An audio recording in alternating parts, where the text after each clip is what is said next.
It's 5 o'clock in Pirate Country, and it's time to get pumped up with the P-Man. Hit the door and hit the road. 94.3 The Game is going to get you home, and the P-Man's not holding back. Yes! Yes! Pirates win! Pirates win! Bring on the Patrick Johnson Show on 94.3 The Game. Holy mackerel! Oh, my goodness! The flagship station of the ECU Pirates. All right, hello again, everybody. Welcome in. It is the Patrick Johnson Show here on 94.3 The Game and 94.3thegame.com and the IBX Media app, which is free for download at Google Play in the App Store. It is free, no pre-roll ads. You should sign up today and download it on your tablet, iPad, or phone if you have not done so already. No Pirate baseball today. They were scheduled to go against Campbell tonight, kind of that annual final midweek game. The weather has cost it here this go-around. I think both teams are fine with it. Both teams have got their injury challenges at the moment. For the Pirates, the injuries to the pitching staff have led to some bullpen guys getting overextended a little.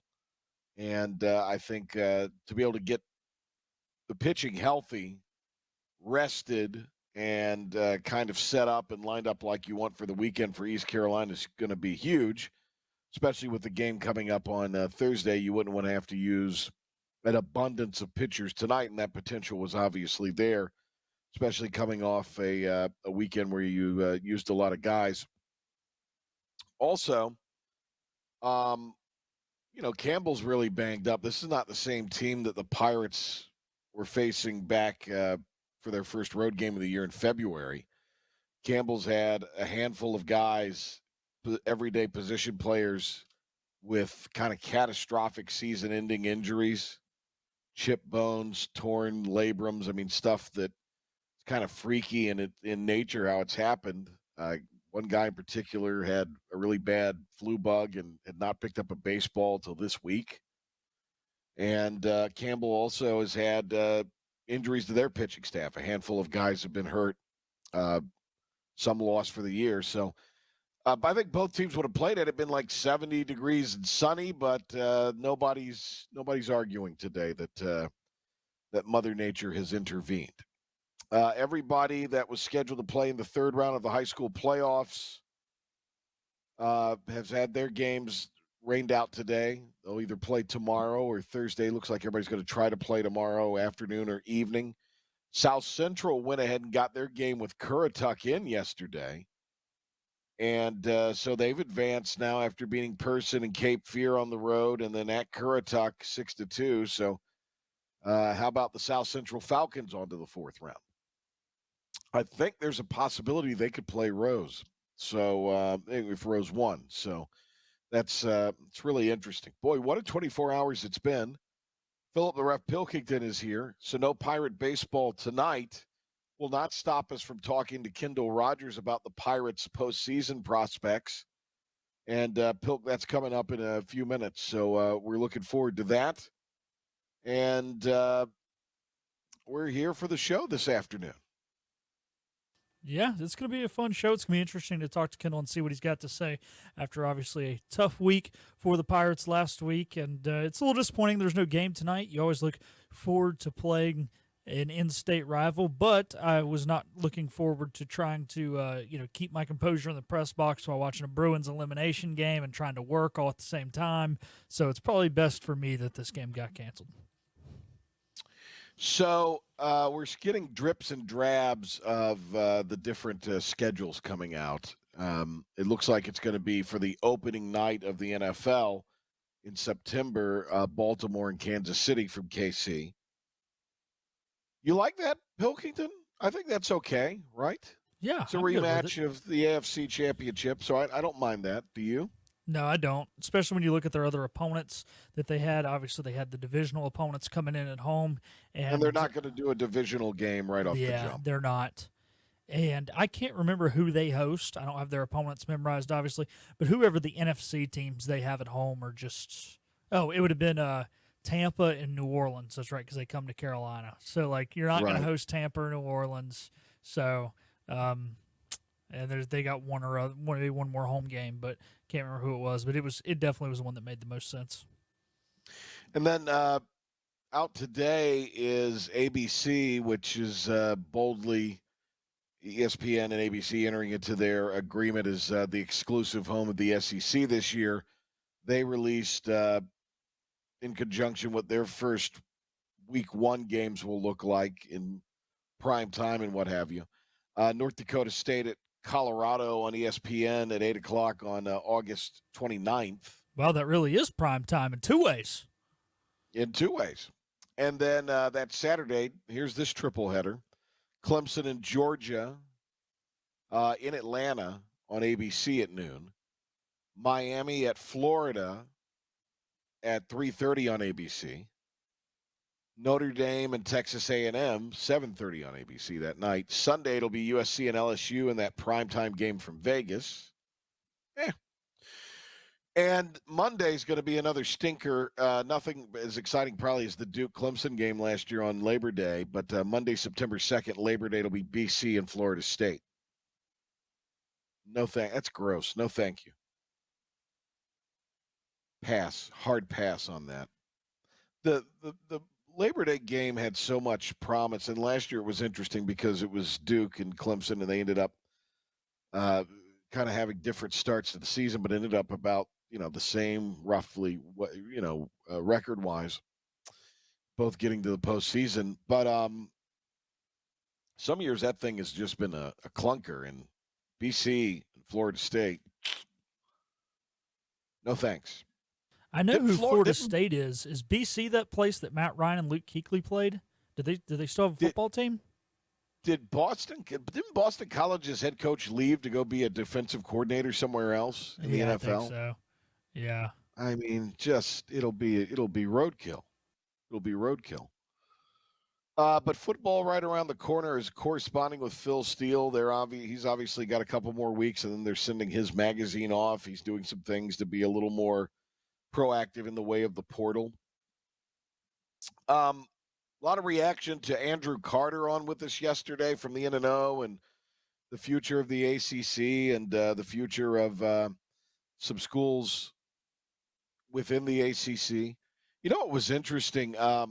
We brought up the Tar Heels near I think it was the last thing I asked him about, right? And he, said there wasn't a whole lot of noise out of UNC at that point. Well, what do you know, won the pony.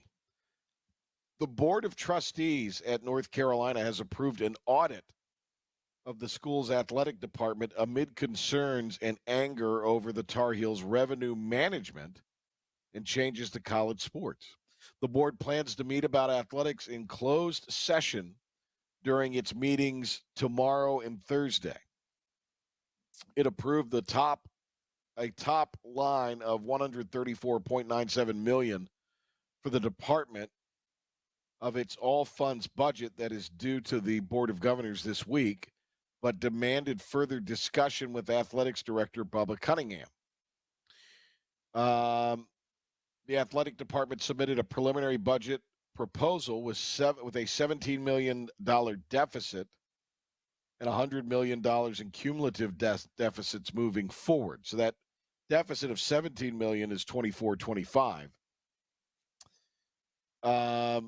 They're saying no plans to address that, to mitigate that. They don't want anyone to think that they're talking code. There are real issues, a real concern that one of the most valuable assets and something that really generates revenue is not being properly managed.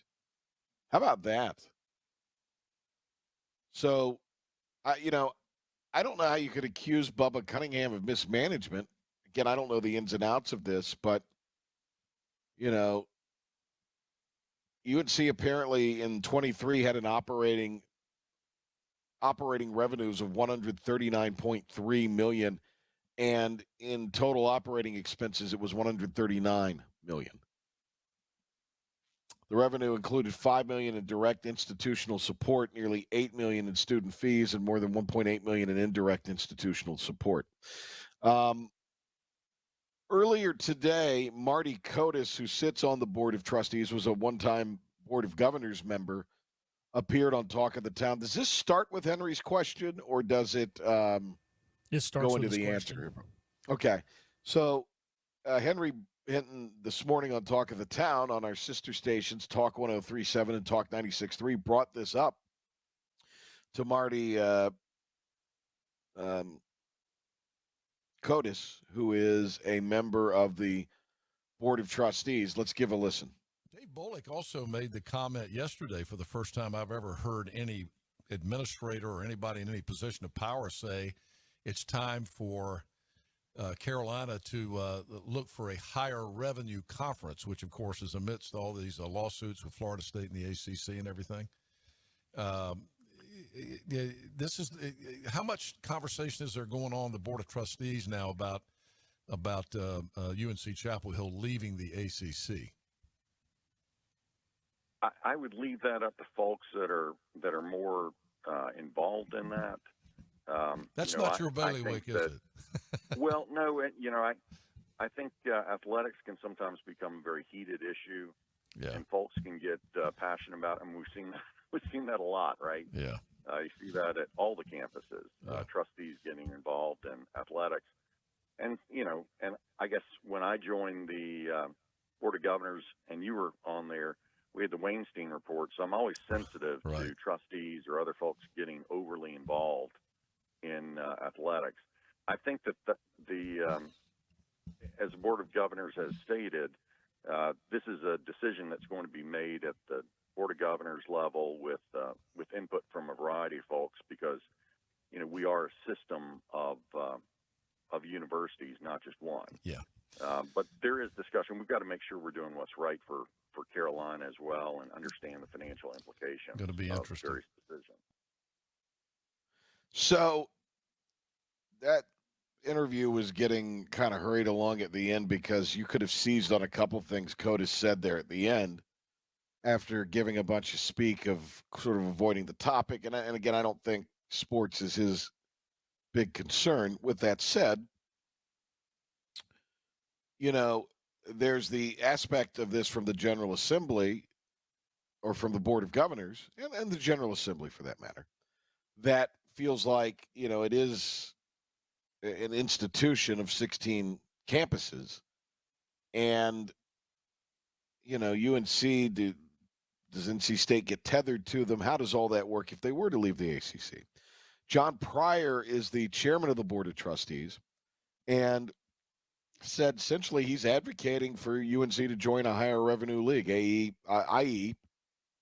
the SEC or the Big Ten. You would read into that. I'm advocating for that. That's what we need to do. We need to do everything we can to get there, or the alternative is the ACC is going to have to reconstruct itself. I think all options are on the table. Now, Pryor reported back, or was quoted as saying back in March, that the ACC was failing its top schools, including North Carolina. So the Florida State and Clemson thing is big, but, if you're talking about one of the founding institutions, and for better or for worse, a flagship institution. A friend of mine, by the way, Pilk, yesterday sent me a text that said, defund UNCCH. I thought that was even better than I like it. any of this. I like it too. They'll never do it, but it'd be great. And so, I mean, this is a real shot across the bow, I think. Couple other things I want to get to here before we get to Kendall Rogers. This was curious this afternoon. Doug Gottlieb, whose show is before our show here on 94.3 The Game, hired as Green Bay's men's basketball coach. Gottlieb has been a national sports voice on TV and radio for 2 decades. It'll be his first foray into coaching Division I. So, obviously, you and I think, what does this mean for the show, the Gottlieb show? Because there was an effort to move Gottlieb to the 3 o'clock slot because it was a live show. And I think I enjoyed it. I think Doug does a pretty good job. Now, apparently he wanted to be the coach last year of Wisconsin Green Bay, but lost the job to Sundance Wicks, who's leaving to be the coach at Wyoming. But Gottlieb will continue to host his national syndicated radio show for Fox Sports Radio. So let's get this right. This is kind of an unprecedented arrangement. Gottlieb will be a Division I coach and a member of the media simultaneously. How long does that last? I can't imagine that it lasts that long. Can you? Well, you can't imagine that it lasts too long, but we have, when you talk about kind of an oxymoron of him being a member of the media and a coach, you have college athletes that are professional athletes. So we got that going on right now, but that's a story for another day. To your point, one of these things is going to fold quick. Green Bay hasn't been to the tournament since 2016. They came in as a 14 that year, and they've really been an up and down program over the last 20 years or so. They've had some really bad seasons. This past year was okay. If you look at the three previous years before that, they had only won 14 conference games over a 3-year span. So it's obviously not the biggest, most prestigious job where you're going to, the fans probably think you're going to win right off the bat. I don't even know how many fans there are. I mean, Green Bay is a small town. The only reason we've ever even heard of it is because they have an NFL team there. But yeah, I mean, if it's going to work in any institution, it's going to be a small town team that's not used to winning, but it still can't last too long. It's just interesting that if he wanted to be a coach, that he would still maintain. I mean, maybe that's a way to offset the money. I don't know. I have no idea. But I thought that was interesting that he's going to still host a show. The 2024 like Biff Poggi and pay his assistants with his salary. Yeah, maybe. The 24 WNBA regular season is here, and that means after being selected as the first overall pick in the draft, Caitlin Clark will make her debut for the Fever against the Connecticut Sun. It is sold out. She was on the Today Show recently and explained what it means to her. This is a dream. This is something I wrote down on a piece of paper when I was in like second grade, like get a basketball scholarship, play in the WNBA. So then there's a lot of other stuff in this article that talks about Breanna Stewart and the New York Liberty and a championship run and a three-peat against the Mercury for the Aces and Brittany Griner. I mean, stop it. There's one story. Caitlin Clark. It'll stream on Disney Plus tonight. Will you watch? If I can get better, I'll watch, but I'm probably going to be in bed because I'm a little under the weather. Are you asking you me won't if I watch because you won't watch because of your Bruins, but I mean, I would watch it if I were not sick. I'll probably be zonked out. For me, it would But I'd depend watch on it what tonight. else is on. Obviously, my team's you- playing, but I'm saying Right, like if there but was another big game on, I'm going to go to that first. If like the series, say there was like one NBA game on and it was a 3-0 series and it was it was about to be a sweep and the Red Sox weren't playing and all that, like yeah, maybe I'll turn it on. But like it's Tuesday night, Well, the Red Sox are on playing the you're a Rays. chauvinist. Yeah. We know you don't like women's sports. You're a chauvinist. No, that's not true. So- No, that's not true. Because I think women's tennis is better than men's tennis. Now, when the majors come around, I'll watch clearly. whatever the best match is on. But yeah, women's, and anyone who watches a lot of tennis will tell you that women's matches are way more competitive. The points themselves are more competitive. and more interesting. Yeah, because the Much more men interesting. serve so hard. Usually there's Right. not a lot of volleying going on. Now, a bad women's match can get out of hand a lot quicker than a bad men's match because at least the male who's struggling can kind of serve his way to winning some games. But if you talk about a really good men's match, really good women's match, give me the women's match all day. You're still a chauvinist. All right, no, I may. I watch women's may- soccer. Well, no, Well, that's before they got stupid. all political, I did. Before they got Well, I was going to say. yeah. Yeah. I'll probably tune in tonight and watch this again. If maybe doing it from my sick bed, but all right. Kendall Rogers, D1Baseball.com joins us. No Pirate baseball tonight, but we'll talk about their postseason prospects and the implications from this past week, what it means, and what it means for the rest of the regular season and postseason conference tournament. Kendall Rogers with D1 Baseball when we come back on the Patrick Johnson Show. Ready to to save thousands with a great rate. Get 0% financing at Greenville Toyota during the Great Rate Sales Event. Shop our massive inventory of new Toyotas, available as low as 0%. Hurry to Greenville Toyota today, where our volume saves you money. Acre Station Meat Farm, along with Lane Angus Beef, bring you Farm to Fork Beef. Stock your freezers now with affordable beef boxes, just in time for the grilling season. Farm to Fork Beef brings quality local beef to your family. From your traditional butcher shop, Acre Station Meat Farm. Come on down to Acre Station Meat Farm and find out why we're #1 in fresh cuts and friendly service. Acre Station Meat Farm, Highway 32 North, Pinetown.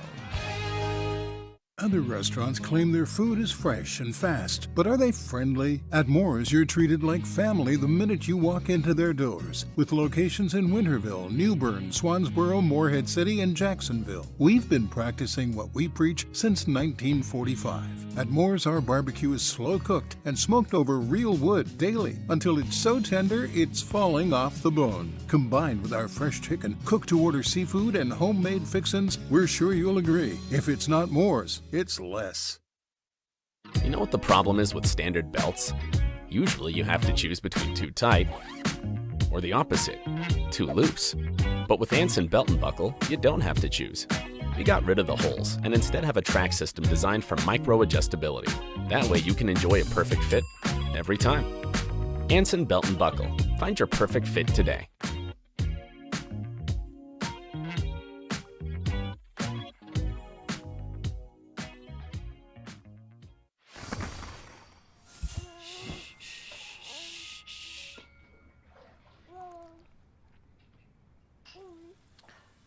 Dum-dum-dum. Get low, get low, get low. 369, ooh, she fine. Hoping she can sing it to me one more time. Get low, get low, get low, get low. Grab a Pepsi Wild Cherry and get wild. When a place is as special as this, you don't want to change a thing. You simply want to enjoy it, just as it is. That was our inspiration behind Bow Coast West, our newest community in Beaufort, North Carolina.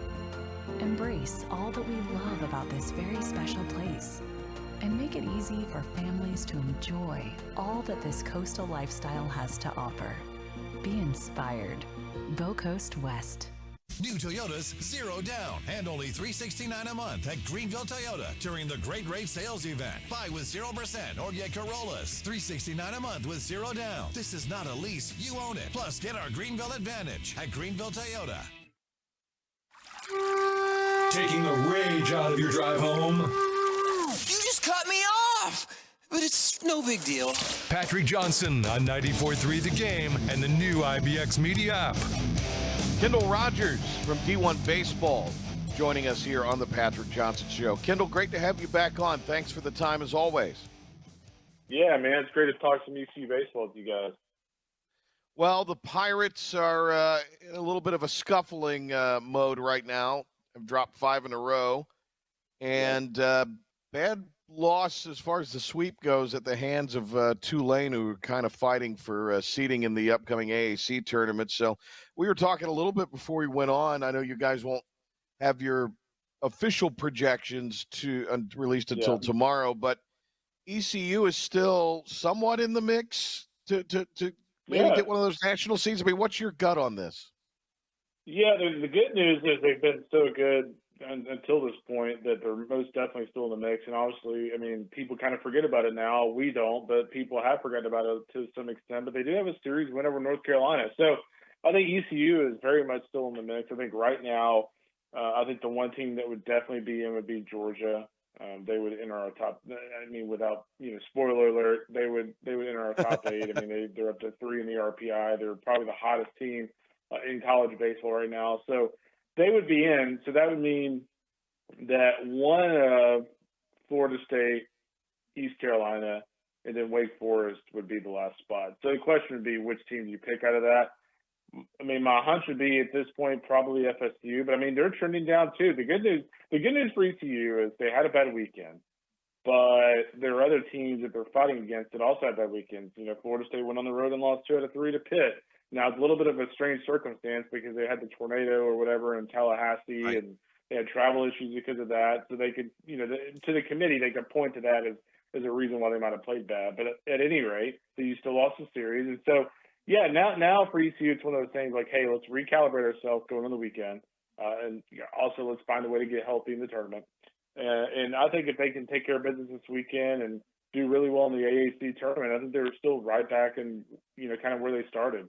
Indiana State, oddly enough, would be the other team I'd kind of keep a little bit of an eye on. The metrics aren't amazing. I mean, they're 10-8 against Q1, Q2, and then 3-6 against Q1, whereas East Carolina's 5-2 against Q1. But Mitch Hannes, man, like Indiana State, they lost 2 of their 3 weekend starters last year. They brought a lot of position guys back, but man, they're right back in the mix again this year. Wouldn't you say Indiana State and ECU are kind of in the same boat from the standpoint of opportunities and RPIs? I mean, I'm just saying this kind of off the top of my head for the Sycamores. Yeah. So I don't know what they have left remaining this final week, but it just seems like both sides aren't going to necessarily be helped by their conferences' RPIs respectively in any way. Yeah, no, you're right on that. The thing that I really like about what ECU's done as opposed to Indiana State is if you look at Indiana State, and granted I give, ICU credit for going on the road and playing these games, but if you go look at their schedule, they lost the series against Southern Miss. Pretty much any important game they had in non-conference, they lost.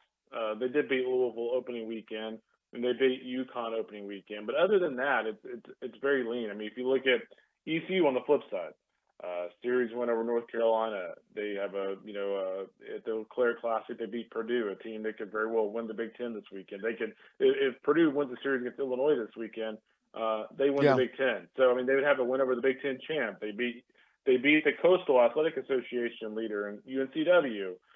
You kind of get the hint that you beat North Carolina State. So there is a difference. The difference is that they've got a lot of solid midweek wins, and their marquee series win in non-conference is about as good as it gets in the country. So Kendall Rogers, D1Baseball.com, joins us. Safe to say the Pirates, as far as reaching their potential seeding-wise, and again, this is all, your educated speculation, 8 seems to be the ceiling. Would that be fair to say? That seems to be the case because I think you're on the right path here. So I mean, if you look at the contenders right now, Kentucky 18 wins against Quad 1, A&M 12 wins against Quad 1, Georgia 12, Arkansas 12, UNC actually just 6-7. They're just 12-10 against Q1, Q2. But I think they're going to be propped up with that ACC record somehow. I mean, I don't know if they're this good, but I mean they're 20-7 in the ACC, which is incredibly impressive.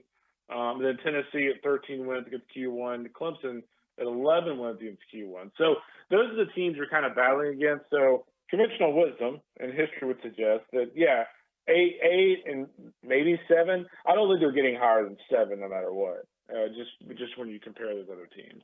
But you know what? This point, if you're Cliff Godwin, like you don't care if you're 2 or you're 8. Right. Like, you just want to be one of those teams. Yeah, absolutely. What would you say then in contrast is the furthest they could fall realistically? I mean, assuming, that there's no collapse like we saw in New Orleans this weekend. Yeah. And so, I mean, just projecting out as you go into the conference tournament week, what would be the fallback? What would you guesstimate the lowest I mean, fallback? if they lost the series to Rice, to give you an idea of what can happen when you lose a series or lose a game to Rice, I'm trying to think of who it was a couple weeks ago. Rice was it Louisiana earlier this year? Yeah, when Louisiana lost the series to Rice earlier this year, their RPI dropped like 28 spots. Now that's not going to happen this late in the year, but if they lost the game to Rice, I mean they would drop probably to 19, 20, something like that. Oh wow! Especially at home. So yeah, I think if you're CG, like you gotta make sure you sweep that series. You can't lose a game to those guys. Are you thinking that? I mean, there's no possibility they would be a 2, is there? I mean, they would still fall in the top 16, right? Even if they lost a game to Rice. Oh, if they lost one game, absolutely. If they lost a series, I think they're going to have to do some work in the conference tournament. Gotcha. So that comes back into play. How much is the Yeah, committee? and I don't think CG, like, and I don't think East Carolina, like, I don't think ECU fans would argue with you too much if you said, hey, we lost the series to Tulane and then lost the series at home to Rice. Like, I think people would say, hey, we kind of, at this point, we need to kind of earn it a little bit. Right. Yeah. No, I got you. You obviously don't hang out on the same message boards and Facebook groups that I get sent screenshots from. I love ECU fans. They're very passionate, but they're not very patient. I know. No, they're not. Kendall Rogers, D1 Baseball. How much does the committee put stock in the conference tournaments? Well, some years. Well, it's my best answer for this is when it's convenient. And what I mean by that is that they want to put a team somewhere, or they want to put a team in that may not deserve it. Well, they played well in their conference tournament. And then another instance, well, we go on the body of work in the regular season, not the conference tournament. So it honestly and truly is just like what is convenient in terms of I have been on calls with the committee chairman in the past. It wasn't last year, but it was before that, where like 5 minutes before he made this other comment, he said that, a team got in because of the conference tournament. And then we asked a question about a team that didn't get in, and they went on a run in their conference tournament. And it was the opposite answer. It was like, they didn't do very well in the regular season. The conference tournament doesn't negate that. So, again, it's just kind of what have you done for me lately, and what is the committee value? And the one thing I do like is I think the committee is going to value the number of big midweek wins and that UNC series win. Yeah, and North Carolina right now is looking like a potential certainly top 8, top 4 seed, possibly top 3, depending on, what you look at. And so how good is this UNC team right now?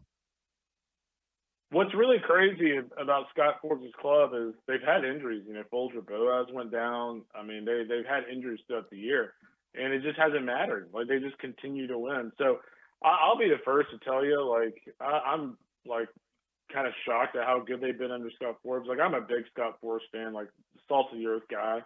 But I thought when they hired him, I was really curious to see how he'd do. Like, you just never know how a longtime assistant does in that role. And, man, he's done a really nice job. And so, what's really kind of funny about this whole thing is, I know this sounds kind of crazy, and ECU fans be like, wait, are you trying to give me cardiac issues here? But I would almost rather, if I'm ECU, I would almost rather dip down a little bit and play UNC in a super. Because I think they are very beatable, and I think they're way more beatable than maybe even some of these teams they would play as a top 8. Like, for instance, if they were top 8, they would play Mississippi State, they would play Oregon State, Virginia. Like, I just think those teams have a chance to be. I guess I kind of think their ceiling's a little higher than UNC's. I got you. How deep do you think the field is for Omaha, truly? I mean, how many teams have a legitimate chance to stake a claim this year? And is it the most, you think, ever? Yeah, what's really funny is, like, I feel what's funny is, like, Kentucky leads the SEC, but I have the least amount of confidence in those guys getting to Omaha versus A&M, Arkansas, and Tennessee. A&M, Arkansas, and Tennessee are the 3 teams I think will definitely be in Omaha, barring a huge surprise. Georgia's approaching that territory, but, I mean, if you go look at their postseason history, they haven't exactly rocked it in regionals. They just have a tendency to bow out. And so I'm a little hesitant on those guys. I mean, I think you've got 3 spots where I think, like, I would be shocked if they're not in Omaha with A&M, Arkansas, and Tennessee. And then after that, man, I think it's wide open. I think Florida State, if Florida State's healthy on the mound, they're supposed to get one of their weekend guys back. If they're healthy on the mound, they have as good a base as anybody in the country in Jamie Arnold. He had 17 Ks over the weekend. And if they're healthy on the mound, I think Florida State's a team like that can really hit. And, Lee Jarrett's obviously a really good postseason coach, as we saw at Notre Dame a couple of years ago. So Florida State would be in that mix for me too, if they were healthy on the mound. But outside of that, boy, it is wide open. And for a program like East Carolina, that frankly, and I'm not just saying this because we're on an ECU show, but frankly, is a program that we all kind of feel like deserves to go to Omaha, especially the fans. this could be the best year possible because I think it's completely wide open.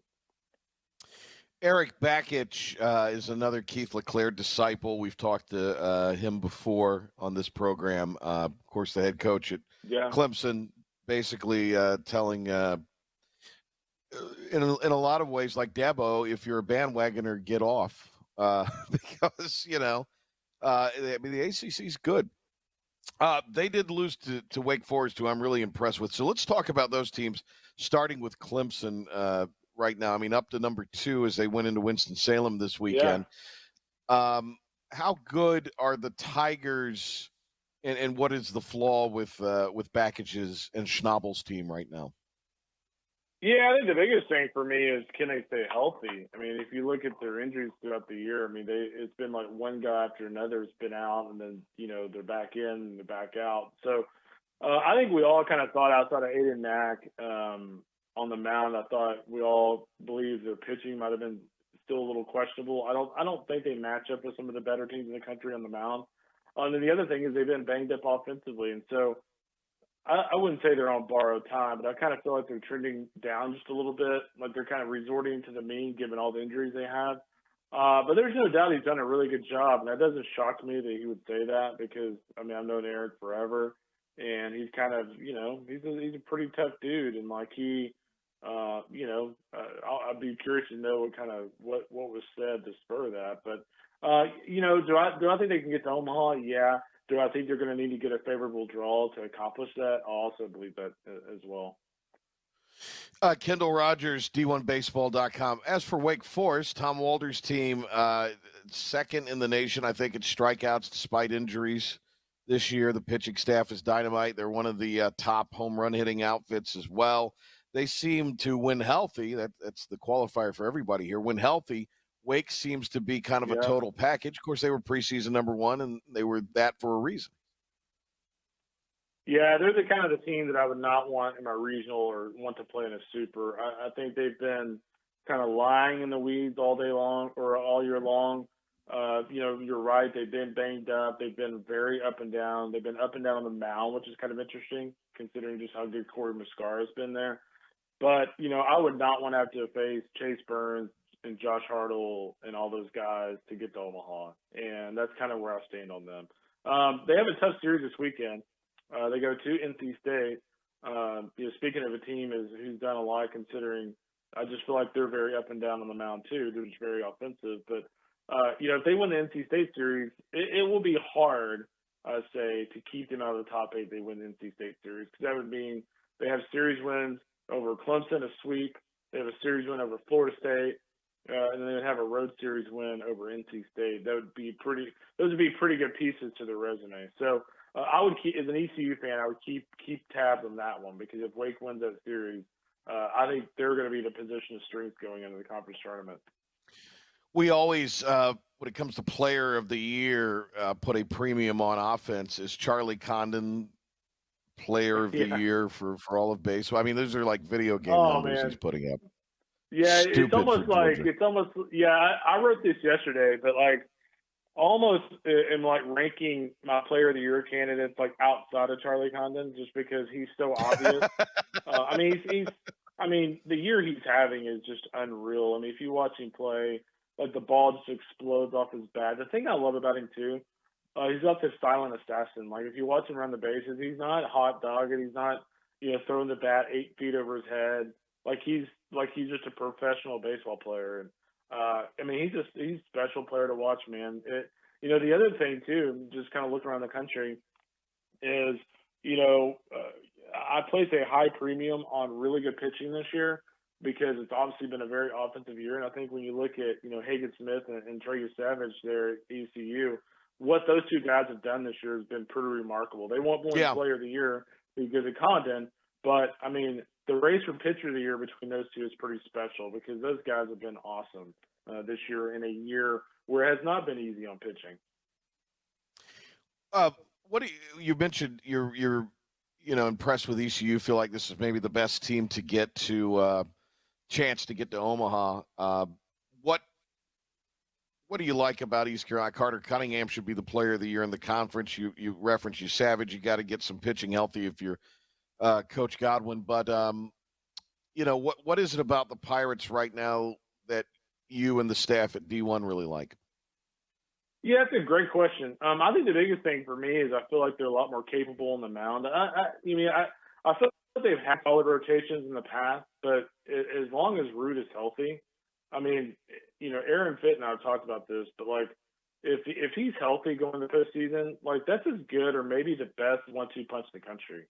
And I mean, I'm trying to think of the last time that we could say that about an ECU team. So I think when you combine the offensive potential with Cunningham in that lineup, along with those two guys, and then the other pieces in the back end of the bullpen, I feel really good about this team in the postseason, and that has not been the case in the past. There's been some times in the past where I've seen this team, their matchup in the postseason, and I'm like, man, I don't know if they have enough pitching for that. That's not the issue with this team as long as they're healthy. Obviously, if Root is out, that changes the equation just a hair. But if he's healthy going to the postseason, I think this team will be in Omaha. Wow. Hey, Kendall, great to talk to you. I'm sure we'll see you and or Aaron at some point. Hopefully we will. But thank you for the time very much. And you got good luck to you guys the rest of the way. All right. There he goes, Kendall Rogers, with us here on the Patrick Johnson Show. Hi, I'm D.R. Alligood. And I'm his daughter, Jessica. For 11 years, we have built quality driveways and parking lots for both your residential and commercial needs. We also offer free on-site quotes to have your custom driveways built the way you want. 252-946-1227.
This is about you, your family, and the health of all who live in Eastern North Carolina. This is about the transformation of a health system into something more powerful and more human, about creating new ways to treat disease and keep you well.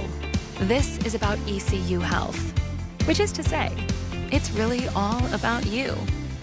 ECU Health. Minds, hearts, purpose. I'm a big mood. You can't name a lot of things that I didn't do. Stacking paper like a book, not a Kindle. You outdated, I'm the one they getting into. And I won't break a sweat. Let's get it. Let's get it. Let's get it. Let's get it. Let's get it. Let's get it. Let's get it. Let's get it. Child, please, I don't need a towel, please. Are you game day ready? Anson Belt, the official belt of ECU Athletics. Your confidence makes everything look good. You see the world in vivid color, not black and white. Swing through your neighborhood Fantastic Sam's cut in color and let our experienced stylists take you from everyday to extraordinary. Fantastic Sam's hair salons are locally owned and operated. Our full-service salons are conveniently located in Goldsboro, Kinston, Greenville, Newbern, Jacksonville, and Calabash. Stop in today at Fantastic Sam's, where the possibilities are endless. Hi, I'm D.R. Alligood. And I'm his daughter, Jessica. For 11 years, we have built quality driveways and parking lots for both your residential and commercial needs. We also offer free on-site quotes to have your custom driveways built the way you want. 252-946-1227. Philip Pilkington here with your 94.3 The Game Sports Flash Update and Pirate Report. Obviously, no Pirate baseball game tonight. The game against Campbell will not be made up as the regular season will come to an end on Saturday. And both teams, well, at least the Pirates will have to get ready for their conference tournament.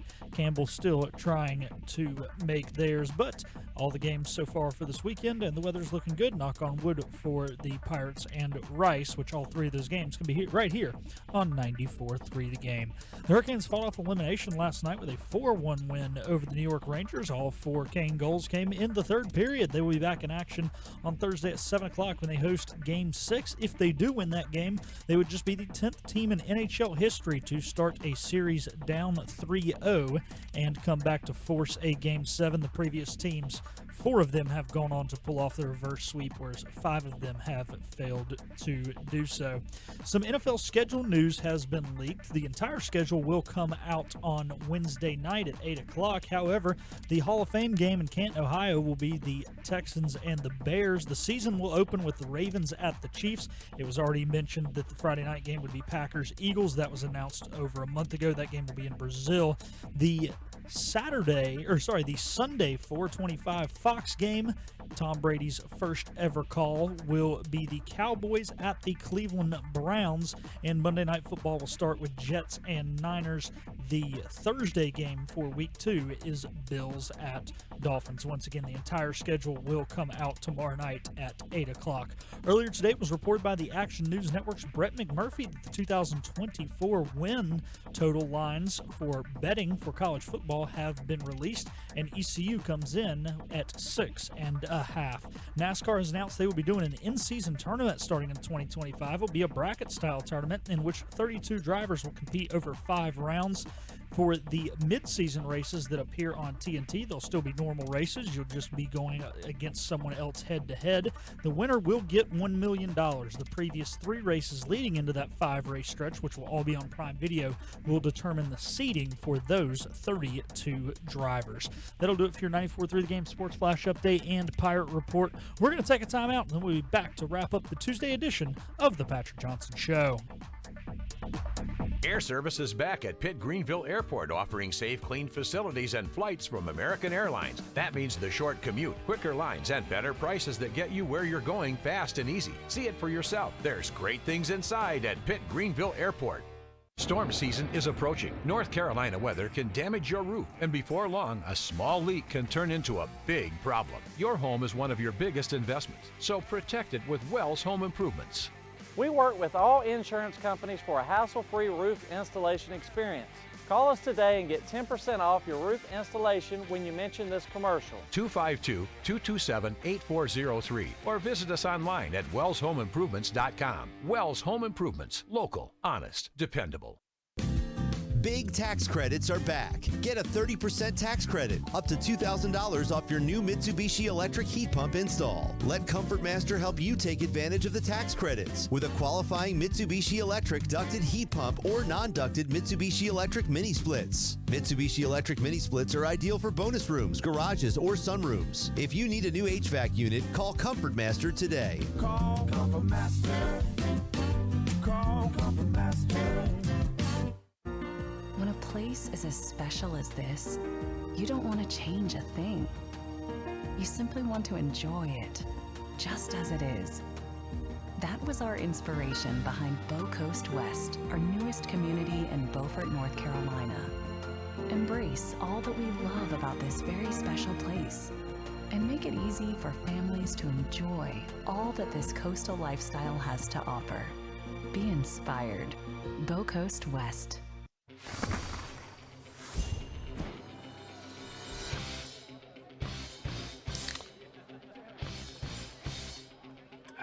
Let's go!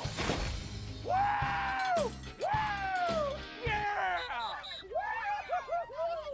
Football time! Set the tone. Kyle, tie your shoes, tie your shoes. Yeah, good job. Woo! Yeah! Grab a Pepsi Wild Cherry and get wild. Inner Banks Media and 107.9 WNCT presents Concert on the Common. Next show, May 23rd, with Captain Mike and Shipwrecked, a tribute to Jimmy Buffett. Cheeseburger in paradise. Medium rare with mustard be nice.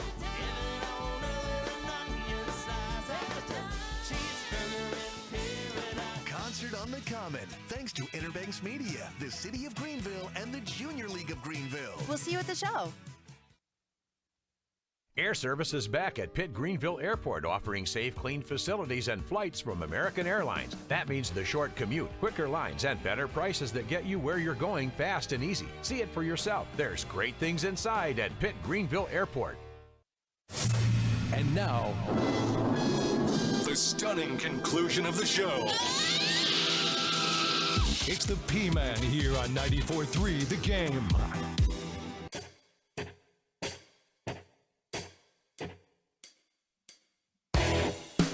Tomorrow, Brian Mull's going to be with us. Talk a little golf in the PGA Championship. Rory McIlroy, of course, won the Wells Fargo event at Quail Hollow. How's this for Rory the last 3 days, Pilk? Rory wins in Charlotte on Sunday, and he shot the best round of the day that day. Wins by 5 strokes, 17 under. Files for divorce in Florida on Monday and then shows up for a major in Kentucky today. That's a whirlwind.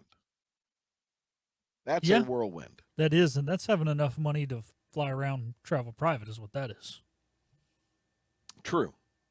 We couldn't afford that if we wanted to. No. But when you win the tournament, because you shoot 17 Yeah. under, I guess that's kind of the money you got to have. Maybe we should have been better at golf, Patrick. We're in the wrong business. I wonder that oftentimes if we are. Let me get your read on this, Pilk. The Lakers have a vacancy, right? Seems like they always do nowadays. Head coaching vacancy. The 3 candidates are James Borrego. Is that how that's pronounced? He coached the Hornets at one time. Yeah. Sam Cassell, who is kind of toiled away as an assistant in the NBA. And then J.J. Redick, who was apparently being considered for the Charlotte job. It's kind of a unique trio, isn't it? Yeah, I would say that is 3 different points of an isosceles triangle. Because Cassell, to me, would seem to have the most cred. Yeah. I mean, because Borrego didn't have a very good run, did he? Nobody's had a good run coaching Charlotte lately, but no, he really didn't, did he? No. I mean, the last time somebody had a good run coach on the Hornets, it was like the mid-'90s. Didn't Borrego come from San Antonio in that tree, or am I? I'm pretty sure that's the one. There was a guy who came. What's his first name again? James. I'll look it up but the darn Redick idea is just dumb. I mean, look, he's a heck of an analyst, but he needs some sort of coaching experience. And I don't think he's not a dumb guy. He went to Duke, but I mean, he's not a dumb guy. No, and I have no problem with him getting into coaching, being an assistant, working his way up, but to go from player to analyst to head coach is just, you're kind of skipping, pegs on the monkey bars there. When you skip pegs on the monkey bars, you fall on your face. I always like the Coca-Cola 600. And because it's kind of, to me, that and the July 4th race are always sort of the interesting summertime races, right? Yeah. Well, until they moved the July 4th race to Cook County. Took it out of Daytona. True. But I've always liked the Coca-Cola 600. It's in Charlotte. It's the longest race of the year. You watch it that Sunday night. Don't have to go anywhere the next day, typically. Although I think we're going to be working that Monday. But anyway. You're going to have to recruit some people for that. I might still be in the infield. But the 500 is also that day, that Sunday, right? Yeah, Monaco Grand Prix, Indy 500, Coke 600. Jimmy Johnson will contribute to NBC's pre- and post-race coverage, right? Of the Indy, yep. And then he will go on later that evening and drive in the 600. Long day. Not as long of a day as Kyle Larson, who has to drive 1,100 miles that day. Because Larson is doing... He's doing the double. Both First races. practice today. Yeah. First practice today for the Indy 500. Not sure what time. Sure it's only on Peacock. Yeah, I'm sure.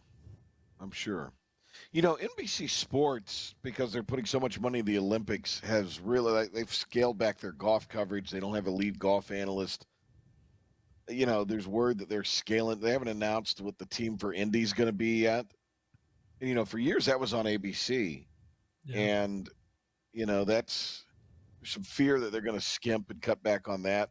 When you had the women's event that Nelly Korda won her 5th in a row, the major, yeah, you could tell NBC had scaled back on its golf coverage because they're just the shots they go to. I generally thought NBC's coverage up until a couple years ago was really good when it came to covering golf. But, you know, CBS has kind of lapped it, unless Catalano's on the coverage, because nothing screams do not watch this tournament than if Andrew Catalano's doing the play-by-play. True. Seriously. Like NBC's problem was they were very great with live sports. You had Doc Emmerich doing hockey, everybody you just mentioned. But the problem was the NBC Sports Network did not have any original content other than like car auctions. And when it went under because of said lack of content, it just caused everything to come down with it. Now they're the only major network without their own sports channel. CBS Sports is kind of a JV thing, but Fox has their own. Obviously, ABC has ESPN. So, well, but they also put stuff now on USA Network. They do, but they don't still have a true sports channel. And I think it's hurting them. No, I know what you're saying. And I don't know. It'd be interesting to explore. We need to get a guest on to talk about that. Maybe Austin Karp. All right, Brian Mull tomorrow. Later on in the week, we will have Parker Bird. We will have Christy Overton Johnson. Kurt Kraft will join us. I think we're going to be able to work it out to get Mully on. So a lot to get to in these remaining days of the week here on the Patrick Johnson Show. No Pirate baseball tonight. It is rained out. See you in the morning on Talk of the Town. And then back here playing sick. Hopefully not. Tomorrow for the PJ Show at 5.